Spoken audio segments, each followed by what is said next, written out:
एक बार तो बच्चों को याद था, चाहे माँ को याद था ना कि वो कह रहे थे मारने के लिए पति, तो बच्चे नहीं मारे। तो परशुराम जब मारे होंगे वो कुल्हाड़ी लेकर के, तो गर्दन के पास आया होगा, वो तो देखते ही होंगे। लेकिन ये सब मारने मरने की आज्ञा और दृश्य सब विस्मृत हो गया ऋषि के वरदान से। उनको कभी याद नहीं आया कि हमको मारा गया था। रेणुका को कभी याद नहीं आया कि हमको मारा गया था। जीवन भर भगवान की एक अद्भुत शक्ति है। और सब बातें याद आती, ये बात याद नहीं आएगी। जैसे हम लोग माँ के गर्भ में थे तो कोई याद आ रही है, भूल गए ना, नहीं याद आती। तो भगवान की व्यवस्था से यदि एक दृश्य को भूल जाए तो कौन बड़ा आश्चर्य। जो कुछ भी हो वो जी गए, ठीक है, लेकिन क्या ये आज्ञा पालन करने योग्य थी? और इसीलिए सब लोग जमदग्नि नहीं है, अतः ऐसी आज्ञा कभी नहीं देनी चाहिए। वो तो जमदग्नि थे, तो जिला दिए अपनी पत्नी को, अपने पुत्रों को। तो दूसरा व्यक्ति क्या करेगा? मार सकता है, जिला नहीं सकता है। तो गुरु वशिष्ठ जी और कौशल्या जी भरत जी को कह रहे कि देखो, मां तक का वध कर दिया परशुराम जी ने, लेकिन उन पर कोई लांछन नहीं लगा। और तनय जजाति ही जौवन दयो पितु आज्ञा अजस न भयल। पुरु महाराज अपने पिता को अपनी जवानी दे दिए और उसी जवानी से, उसी सुंदर शरीर से उनके पिताजी उनके माँ के साथ रहते थे। लेकिन क्या कभी भी कोई व्यक्ति कहता है कि पुरु ने गलती किया? नहीं, प्रशंसा हो। पितु आज्ञा अजस न भयल। न तो पाप लगा पुरु पर और न तो अपजस हुआ, अपकीर्ति हुई, बल्कि प्रशंसा हुई। और बाद में इन्हें अखंड भूमंडल का राज्य भी मिला। पिता को जवानी देने के कारण पुरु महाराज को अखंड राज्य मिला। और जदू बड़े थे लेकिन खंड राज्य मिला दक्षिण भारत का थोड़ा सा। भूमंडल से सर्व से पूर्व और हरतमम विषाम। सुखदेव गोस्वामी कहते हैं अखंड भूमंडल का राज्य पुरु को मिला। और इसी पुरु महाराज के वंश में दुष्यंत और भरत हुए और बाद में युधिष्ठिर महाराज। जबकि कृष्ण उनके दास जैसे रहते थे, जबकि जदू महाराज के वंश में उत्पन्न हुए। साक्षात भगवान लेकिन युधिष्ठिर के दास बनकर रहते थे। वास्तव में वंश परंपरा से वे पुरु के वंश में थे युधिष्ठिर, इसलिए वे लोग राजा बने। तो अब अजस भी नहीं हुआ, पाप भी नहीं हुआ, सब जगह प्रशंसा होती है। इस तरह से पुत्र, यद्यपि तुम्हें लग रहा है कि आज्ञा मानने लायक नहीं है, लेकिन पिता ने आज्ञा दिया है इसलिए तुम राज्य करो। और वन में जाते जाते राम ने भी आज्ञा दिया है कि भरत को समझा कर कहना कि वो राज्य करे। लेकिन भरत जी तो नहीं, बिनु देखे रघुनाथ पद जिए के जरनी न जाए। मेरे हृदय में आग लगी है और बिना भगवान से भेंट किए मेरी जलन नहीं जा सकती। वो तिरस्कार कर दिए। राज्याभिषेक की सारी सामग्रियां प्रस्तुत की गई थी, लेकिन उन्होंने कहा नहीं, कभी नहीं राजा बन सकता हूं। और उन्होंने कहा कल मैं जाऊंगा चित्रकूट। पता लग गया था कि भगवान चित्रकूट में रह रहे हैं। तो मैं जाऊंगा, भगवान को मना करके लाऊंगा। जब भरत जी जाने के लिए तैयार हुए तो अयोध्या के सभी लोग तैयार हो गए। जनकपुर से महाराज जनक को पता लगा तो वे भी चित्रकूट पहुंचने के लिए तैयार हो गए। बहुत बड़ा समाज लेकर भरत जी गए, बहुत बड़ा समाज। और जाकर कई दिन सभाएं होती थी। कभी जनक जी और गुरु वशिष्ठ जी आपस में बात करते थे, कभी कोई बात करते हैं कैसे राम से कहा जाए, कैसे समझाया जाए, कैसे समझाया जाए। वाल्मीकि रामायण में भी बहुत अच्छा वर्णन है। तो जब अंतिम सभा जुटी, भगवान श्री राम के सामने भरत जी रो रोकर कहने लगे कि राज्य आपका है, मैं राज्य नहीं लूंगा, प्रजा सारी दुखी है, आप चलिए और हम और शत्रुघ्न वन में चले जाएंगे, आपके बदले लक्ष्मण के बदले, लेकिन आप अयोध्या लौट जाइए। भगवान ने एक बात कहा भरत जी से कि देखो भरत, धर्म के पालन में छल कपट नहीं करना चाहिए। पिताजी का वचन और पिताजी में कोई भेद नहीं है। उन्होंने मुझे डायरेक्ट नहीं कहा कि वन में जाओ, लेकिन कैकेयी को, मेरी माँ को कहा था ना कि मैं तुमको वर दूंगा। तो उसके मन में जो आया उसने वर मांगा। तो पिताजी यदि सत्य की रक्षा करने में समर्थ नहीं हुए तो क्या मैं अपने पिता के धर्म को पूरा न करूं? कोई गलती पिता से हो जाती है तो पुत्र उसको पूरा करता है। तो भगवान वहां पर बहुत नीति बोले हैं वेद से कि देखो इसीलिए पुत्र उत्पन्न किया जाता है।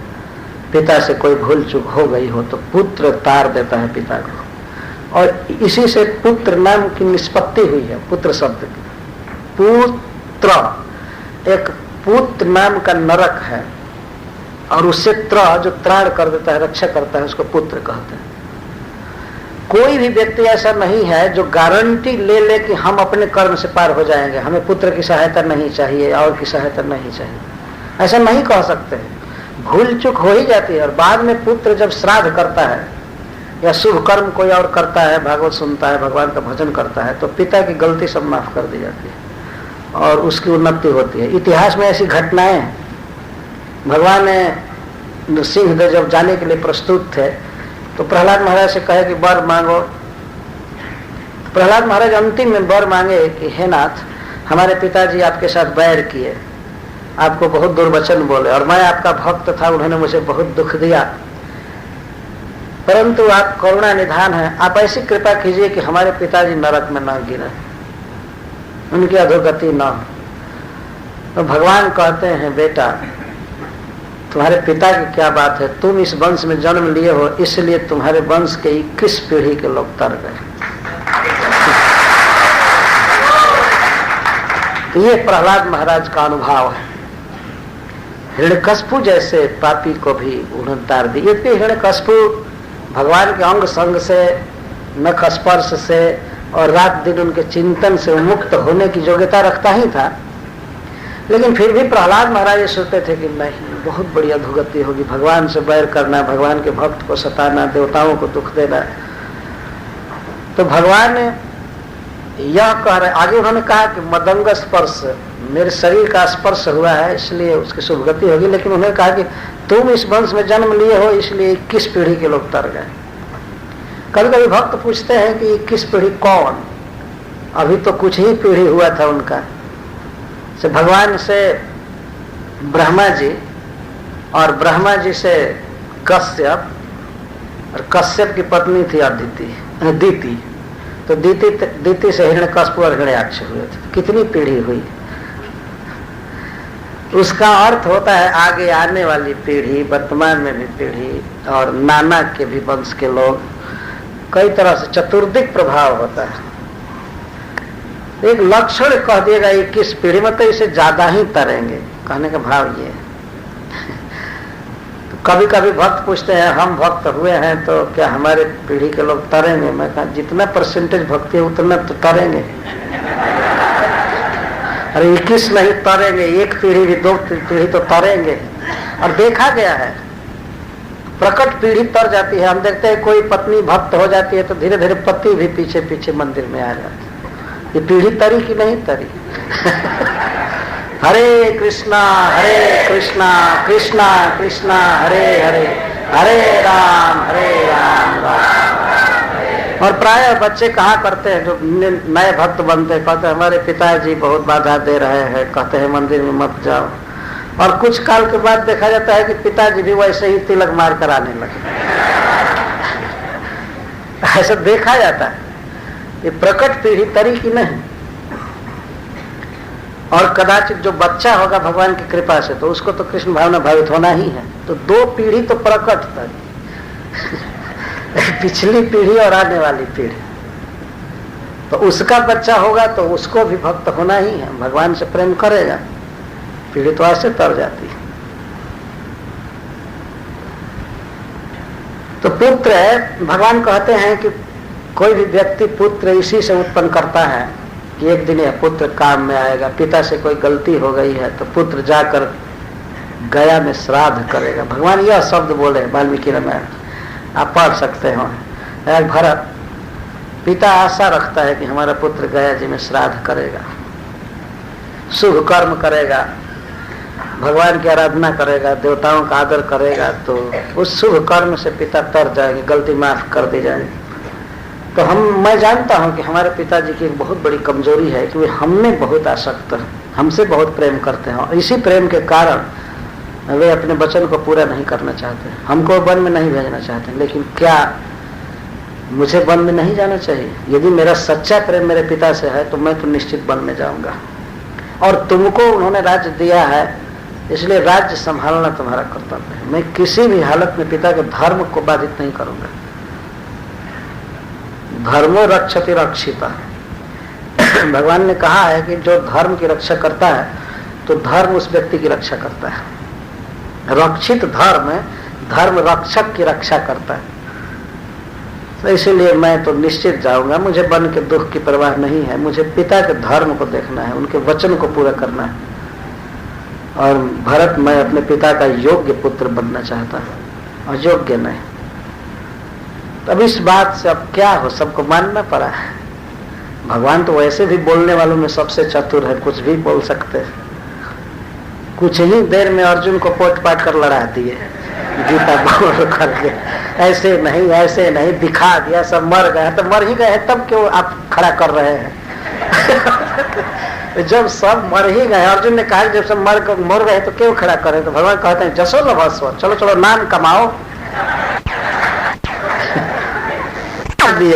बड़ा करिष्ये वचनम तव। आपके वचन का पालन करना। बोलने वालों में सबसे वरिष्ठ, सबसे विद्वान भगवान। तुलसीदास जी कहते हैं रामचरितमानस में, नीति प्रीति परमारथ स्वार्थ कौन राम समझान जथारथ। नीति प्रीति परमार्थ और स्वार्थ, इसको भगवान राम के समान कोई नहीं जानता है। फिर कब कहाँ क्या बोलना चाहिए, क्या व्यवहार करना चाहिए, भगवान इसमें तो परम पारंगत। भरत को समझा कर अयोध्या भेज देना कौन बड़ी बात थी। जब अर्जुन को तैयार करके अपने भाइयों को, पितामह को, गुरु को मरवा दिए, इतना इंस्टिगेट करके तो फिर भारत को लौटा देना कौन बड़ी बात है। यह भी भगवान की एक कुशलता है बोलने की। यद्यपि इसको वाक चातुरी नहीं कहेंगे, भगवान ने जीवन का सत्य बताया। आत्मा और देह के पार्थक्य को चालू किया उन्होंने। बिल्कुल सत्य प्रवचन है भगवान का। मैं तो विनोद ने ऐसा कह दिया कि भगवान ने ऐसा कर दिया है, लेकिन जो भगवान बोले हैं युद्ध क्षेत्र में, कुरुक्षेत्र में, वह तो अद्भुत बात है, सत्य है। उस फैक्ट को सुन करके अर्जुन कन्विंस्ड हो गए। ठीक है, करिष्ये वचनम। भगवान पूछते हैं कि अर्जुन सुन लिया ना एकाग्रचित से, कचित एतत् श्रुतम पार्थ, है मेरी बुआ के पुत्र, इसको सुन लिया ना तो एकाग्रण चेतसा, एकाग्रचित से सुना ना कि तुम्हारा मन कहीं और गया था जब मैं गीता बोल रहा था, तो कहीं दूसरी तरफ मन नहीं गया था ना। एकाग्रचित से सुन लिया ना, क्वचित अज्ञान सम्मोह प्रनष्टस्ते धनंजय। एक ही श्लोक में दो संबोधन कर रहे हैं, पार्थ और धनंजय। हे धनंजय, अज्ञान से जो तुम्हारा मोह उत्पन्न हो रहा था, मैं हूं, ये लोग मेरे हैं, ये नष्ट हुआ कि नहीं? कि फिर से प्रवचन चालू करूं? तो युद्ध तो रुका ही है, अब कहो यही गीता का पाठ होता रहे। जब तक तुम्हारे संशय नहीं मिट जाएगा तब तक मैं तैयार हूं बताने के लिए। भगवान के कहने का आशय है। अगर तो पूरी बात समझ में ना आई होगी तो शुरू से ही चालू करूंगा, और नहीं कोई कहीं कहीं शंका होगी तो पूछो, उसको पुष्ट करूंगा। तो अर्जुन कहते हैं नष्टो मोहा स्मृति लब्धा तत्प्रसादन मयाच्युत स्थितोस्मि गत संदेहो करिष्ये वचनम तव। मोह नष्ट हो गया, अज्ञान मेरा नष्ट हो चुका है। नष्टो मोह स्मृति लब्धा, और मुझे स्मृति मिल गई है मैं कौन हूँ। मैं आपका नित्य दास हूँ, नित्य मित्र हूँ, ये समझ में आ गया। मैं और किसी का नहीं, मेरा कोई संबंधी नहीं, आप मेरे हैं। स्मृति का ये अर्थ हुआ, मैं ये समझ में आ गया कि आप मेरे सब कुछ। गत संदेह स्थित उसमें, मैं अपने स्वरूप में हूँ। गत संदेह, मेरा संदेश चला गया। तब अब क्या करोगे? करिष्ये वचनम तव, आप जो कहेंगे वही करूंगा। तो भगवान ने कहा तो उठाओ धनुष, अब देर हो रही है। उठाया धनुष अर्जुन ने। अर्जुन वास्तव में सबसे योग्य पात्र हैं इस ज्ञान को लेने में। प्रभुपाद जी बारंबार कहे हैं कि बड़े बड़े ब्राह्मणों को, ऋषियों को छोड़कर भगवान अपने मित्र को, एक क्षत्रिय को, सैनिक को यह गीता दी है। ये अर्जुन वास्तव में ऐसे योग्य व्यक्ति थे। करिष्ये वचनम तो, आप जो कहेंगे वही करूंगा। पहले कह रहे थे न ज्योतिषे, कह रहे थे मैं आपका शिष्य हूं, मुझे सिखाइए, लेकिन युद्ध के अलावा सिखाइए। और भगवान को युद्ध नहीं सिखाना। जो कहते न ज्योतिषे गोविंदन उक्तवा तुष्णीम बभुव, इतना कहकर चुप हो गए, युद्ध नहीं करूंगा। आप मेरे गुरु हैं, आप मुझे सिखाइए, मैं धर्म के विषय में नहीं जानता हूं, लेकिन मैं युद्ध नहीं करूंगा। एक रिजर्वेशन रहकर समर्पण कर रहे थे, इतना नहीं करूंगा। भगवान जब ज्ञान दिए तो अर्जुन का संशय नष्ट हो गया, कहते करिष्ये वचनं तव, और उन्होंने युद्ध किया। तो भगवान ने बोलने वालों में विशारद, आज तक देखिए उनका बोला हुआ वेद है, शास्त्र है, बड़े बड़े विद्वान उसका अर्थ करते रहते हैं, उस पर चलने की कोशिश करते हैं, और किसी विषय में वेद का उदाहरण देते हैं। वेद भगवान का वाक्य है। तो बहुत सुंदर प्रवचन है, स्थान स्थान पर शास्त्रों में भगवान बोले हैं। ऐसा नहीं कि भगवान आए अवतार लिए और कुछ बोले नहीं, चुपचाप चले। एक्शन द्वारा सिखाए और वचन से उपदेश दिए। भगवान श्री कृष्ण का सबसे ज्यादा उपदेश है। भगवत गीता तो है ही, गीता से भी ज्यादा भागवत में है, और इसके साथ ही साथ महाभारत में भगवान के प्रवचन दिए गए हैं, अन्य पुराणों में दिए गए हैं। इतना अधिक प्रवचन दूसरे अवतार में भगवान नहीं किए हैं। बहुत सुंदर प्रवचन है, और हम ही लोगों पर कृपा करके भगवान ने वो दिया है। हमें उसे पढ़ना चाहिए और विस्तार करना चाहिए। तो यह भरत जिससे शिक्षा मिलती है कि भाई से प्रेम करना चाहिए, और पुत्र कैसा होना चाहिए, तो भगवान राम जैसा। वे अपने सुख दुख पर विचार कर ही नहीं रहे थे, अपने पिता के सदगति पर विचार कर रहे थे। यद्यपि उनके पिताजी तो पूर्ण सदगति में थे जो राम में मन लगा था उनका, और राम राम कहते हुए शरीर छोड़े थे, उनके सदगति में क्या संदेह हो सकता है। लेकिन तथापि पुत्र का यह धर्म है कि वो पिता को सुख दे, सदगति डाले। केवल मरने के बाद ही सदगति की न सोचे, जीवित अवस्था में भी उनको सुख दे, उनको भागवत सुनावे, उनको कीर्तन सुनावे।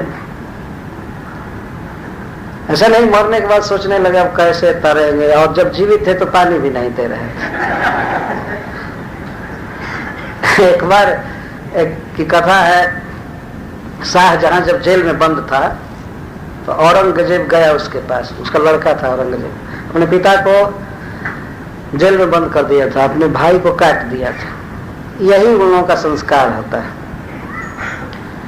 वो गया एक दिन पूछने आगरा के कारागृह में,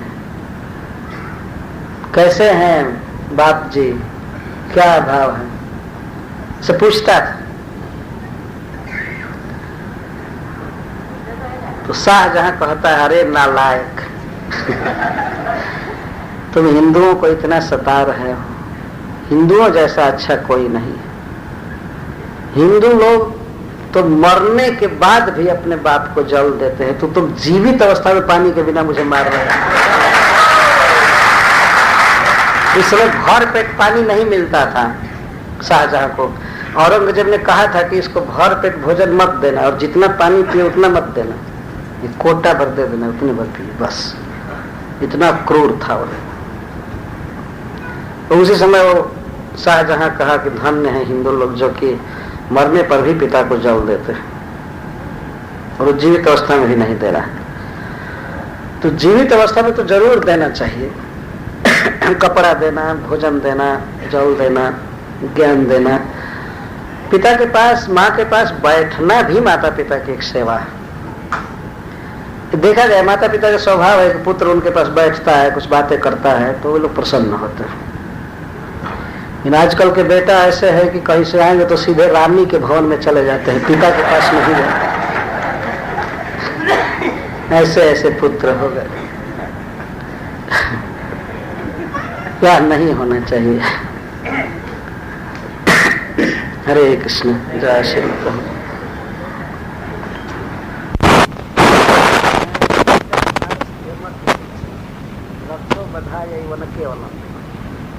विभु का, भगवान का अवतार, मनुष्यावतार केवल राक्षस रावण का वध करने के लिए ही नहीं हुआ, मनुष्य को शिक्षा देने के लिए हुआ। वास्तविक गोपनीय बात यही है।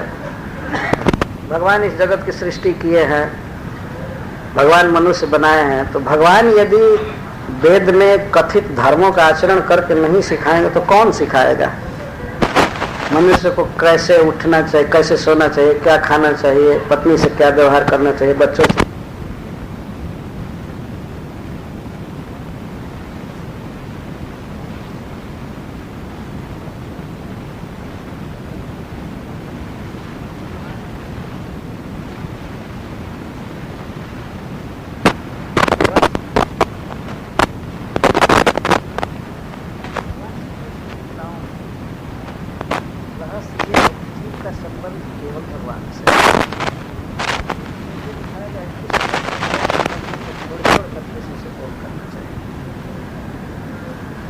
थोड़ा सा अंतर को समझना थोड़ा कठिन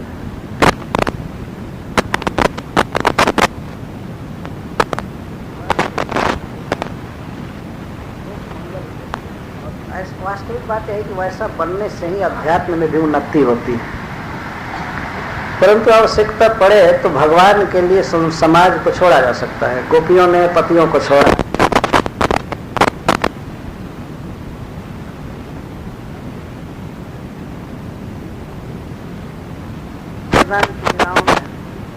मर्यादा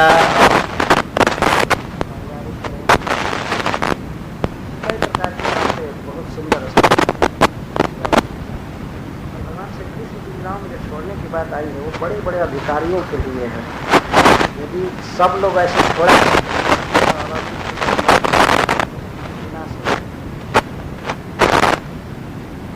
बहुत बिरले उसके कोई कोई अधिकारी होते हैं जिनको ये त्याग देना ठीक होता है।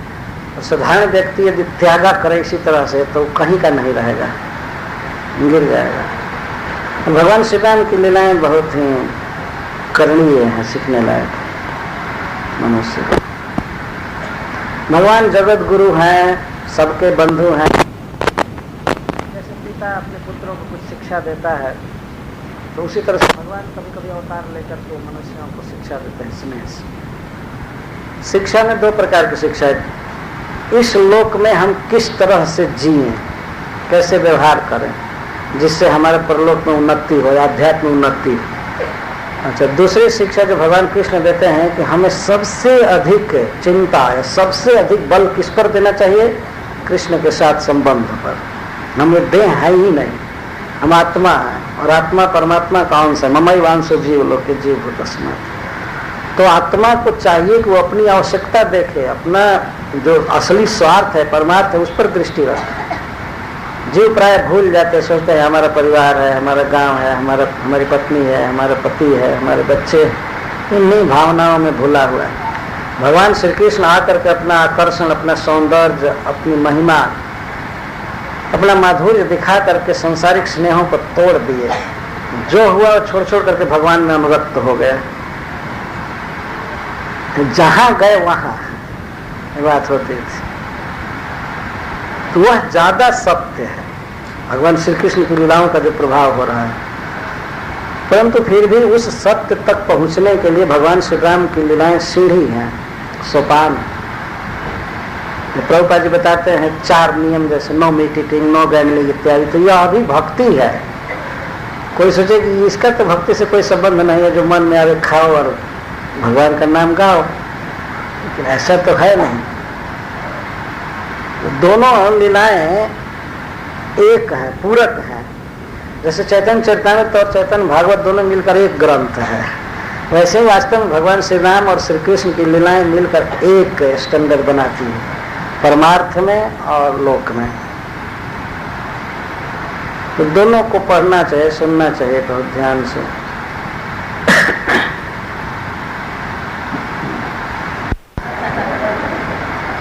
जब इतना जितेंद्रिय व्यक्ति, सुशील व्यक्ति भी एक स्त्री में आसक्त होने के कारण इतना पागल हो गया, तो और लोगों की क्या दशा होगी? दुख होता है, भले लोग न पूछें पेड़ लता से चाहे आदमी से, लेकिन भीतर भट्ठी जलती रहती है विरह में। यहां तक मैं देखा हूं, एक स्त्री को, एक पत्नी को डांटते एक पति कहता है, तुम हमारे ही तरफ क्यों नहीं देखती हो, क्यों दूसरे तरफ देखती? और बहुत बेचारे दुखी था। तो पत्नी यदि दूसरे तरफ देखे तभी भी बहुत दुख होता है, क्यों देख रही है दूसरे तरफ, जलन होती है। तो इतना आसक्त नहीं होना चाहिए। और व्यर्थ मनुष्य शंका करता है, यदि मानो मस्तिष्क की कमजोरी है, व्यर्थ शंका करता है किसी भी बात। एक मैं उदाहरण दे रहा हूं, तो आप तो वास्तव में प्रश्न नहीं कि आप तो कमेंट किए तो सब समझ ही रहे हैं।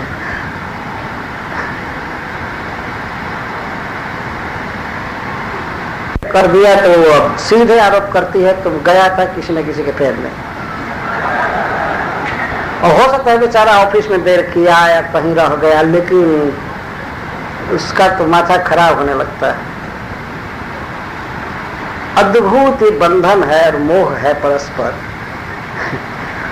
छोटी छोटी बात के लिए आदमी इस तरह चिंता किया करता है, जबकि चिंतन भगवान का करना चाहिए, भगवान का रूप गुण मन में आना चाहिए।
अभी तक मन में ऐसा विचार था कि ज्यादातर नॉर्थ इंडिया, मध्य प्रदेश, राजस्थान, उस एरिया में रामायण का बहुत प्रचार है।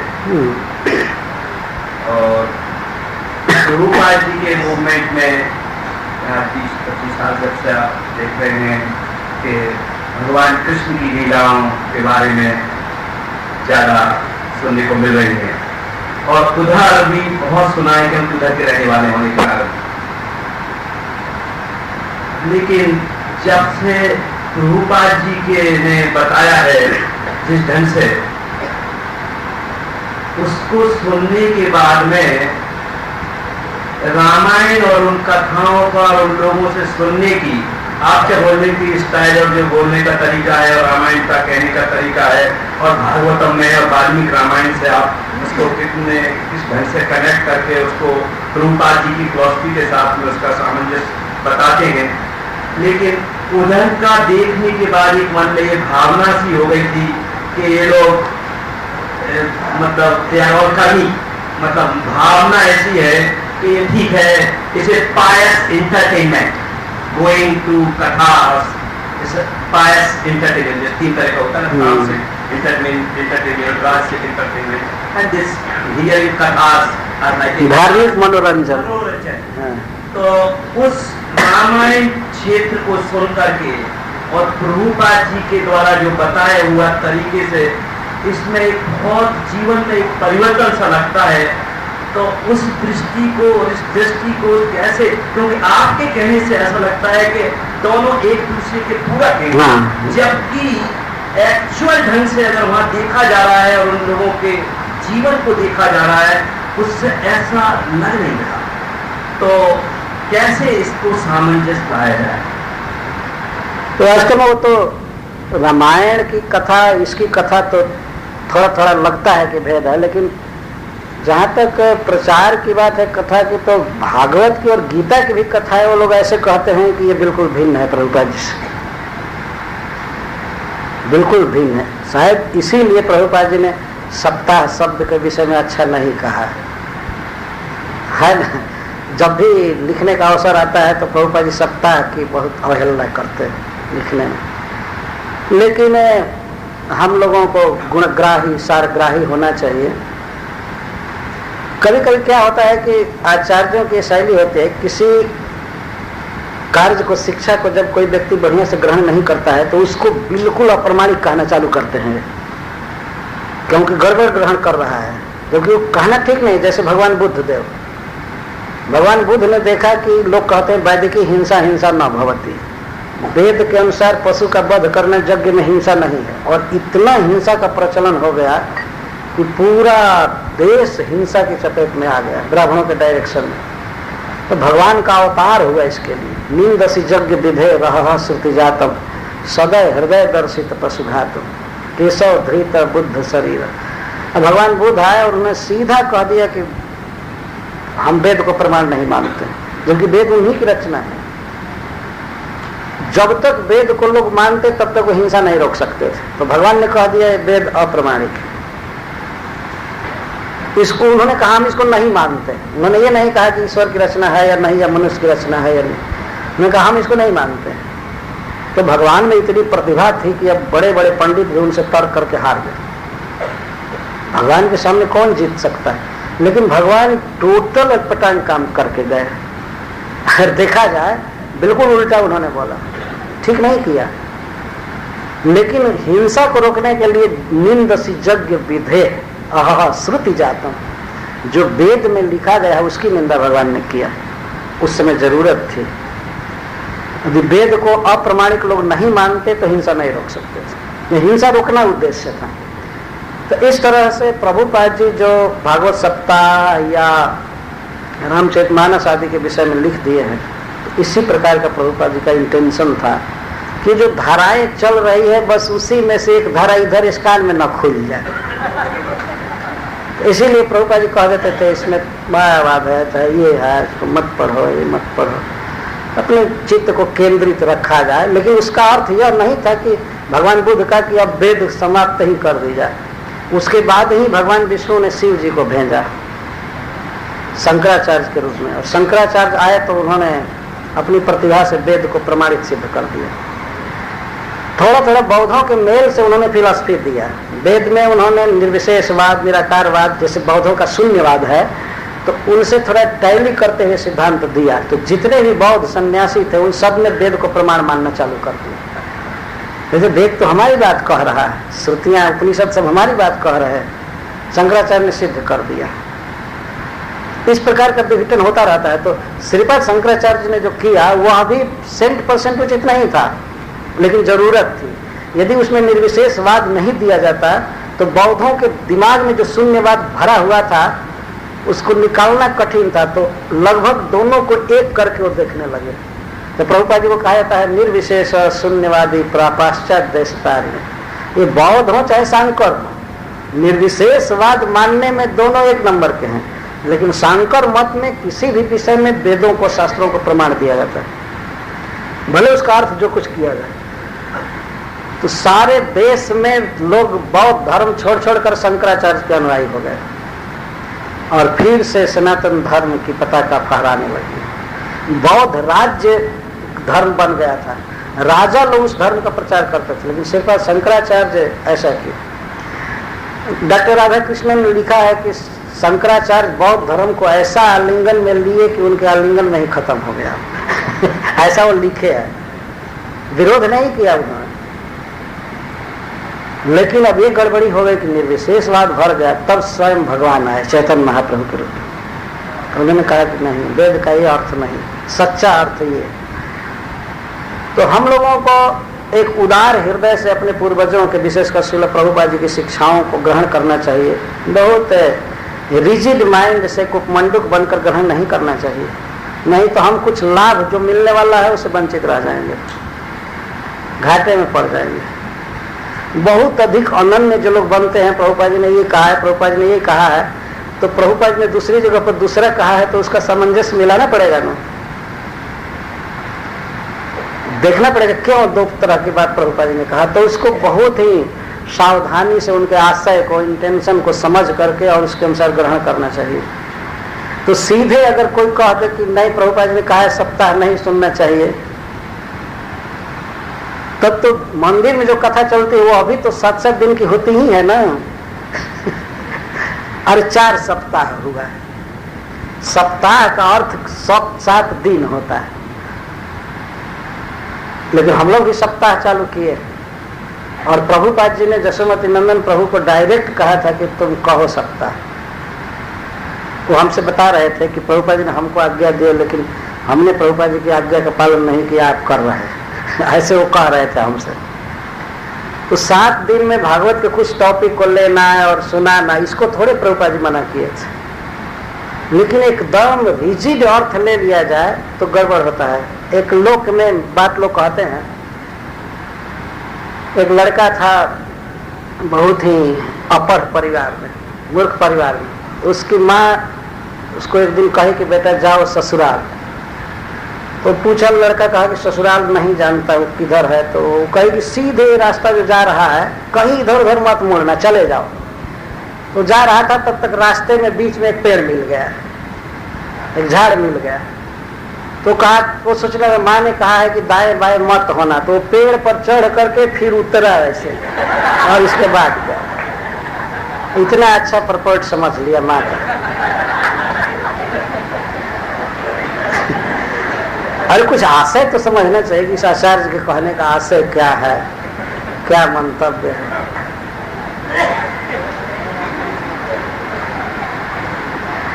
एक बार की बात है, श्रीपाद शंकराचार्य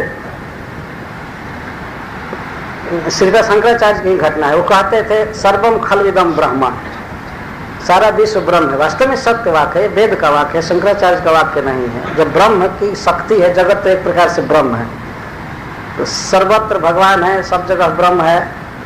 तो उनका एक शिष्य जा रहा था और तब तक उधर से एक पागल हाथी आ रहा था और हाथी पर महावत बैठा हुआ था। तो महावत ने कहा, दूरम अप्सर, दूर जाओ दूर जाओ, हाथी मार देगा, हाथी मार देगा। तो ये कहता है सर्वम खल्विदम ब्रह्म, सब जगह ब्रह्म है, क्यों मारेगा। तो आया हाथी, सूंड में लपेट करके उसको बहुत दूर फेंका, तो कुचला नहीं, फेंका और वो तो बेहोश हो गया कुछ देर तक। इसके बाद दवाई हुई, ठीक हो गया। जाकर श्रीपाद शंकराचार्य से शिकायत किया, आप कहते थे सब में भगवान है, सब जगह ब्रह्म है, और हमको तो इस तरह से हाथी ने दुर्दशा कर दिया, वहाँ तो ब्रह्म नहीं है। तो श्रीपाद शंकराचार्य कहे कि हाँ, तुम हाथी में ब्रह्म देख रहे थे और महावत में नहीं देख रहे थे, वो ब्रह्म मना कर रहा था ना। तो फॉलोवर ऐसे हो जाए तो बहुत भारी गड़बड़ी हो जाएगी।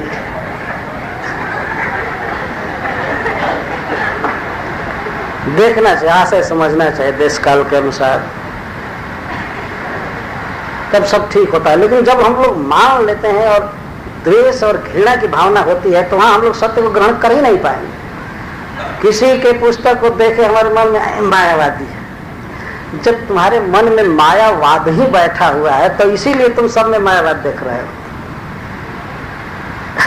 चैतन्य महाप्रभु तो गोप बालकों को देखे जमुना गंगा जी के तट पर, तो कहते हैं वृंदावन में आ गया, हे कृष्ण के सखाओं, बताओ कृष्ण कहाँ है, कृष्ण कहाँ है, जमुना कहाँ है, ये कहाँ। तो मन में जो बात बैठी रहती है वही सर्वत्र दिखाई देती। और बिना पढ़े, बिना समझे, बिना सोचे हम किसी ग्रंथ पर, किसी राइटर पर यदि आक्षेप करें तो ये हमारी दुर्बुद्धिता सिद्ध होती है, न कि उस ग्रंथकार की कमी सूचित होती है। अगर ऐसे कोई सुने कहते हुए और अभिज्ञ व्यक्ति होगा तो समझ है ये मूर्ख है, ये नहीं जानता। और इन्हीं सब आइडिया के कारण हम अपने को इतना रिजर्व बंद कर लेते हैं कि किसी के गुण को ग्रहण भी नहीं कर सकते, नहीं कर पाते। जैसे कल कथा आई थी, वाल्मीकि जी कहते हैं सबके अवगुण तज सबके गुण गहन, अवगुण छोड़ करके गुण ग्रहण कर लेते हैं।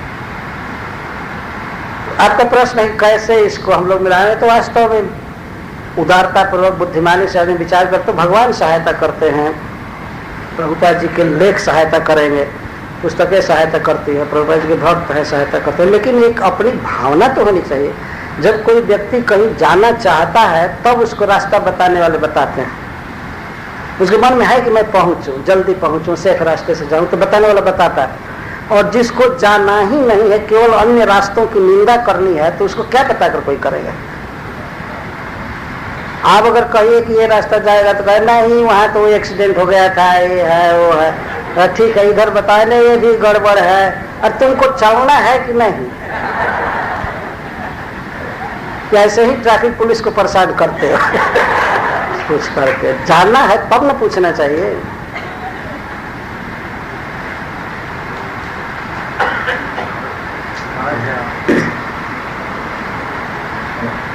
हरे कृष्ण महाराज, रामायण में रामचंद्र मर्यादा और ये देखा गया है कि भाई के प्रति प्यार, पत्नी के प्रति प्यार और पुत्र और पत्नी के प्रति प्यार, ये प्यार दिखाया गया।